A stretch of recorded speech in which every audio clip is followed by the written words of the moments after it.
This is Daniel from Jupply, and I want to talk about a Google Ad suspension that we fixed for circumventing system policy.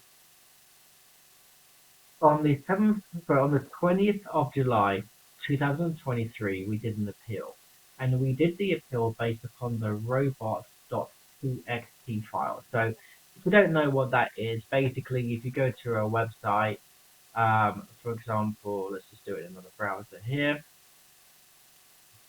jupply.com. Okay, and then you do a slash robots.text. There's a code here.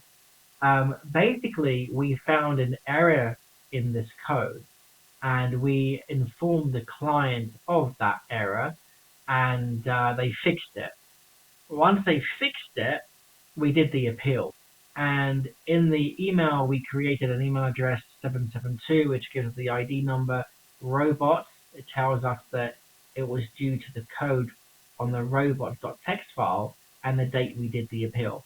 So 8 days later, because today is the 28th of July, Google responded and they reactivated the account. So in this specific case, the problem was with the website. There was a problem with the robots.txt file.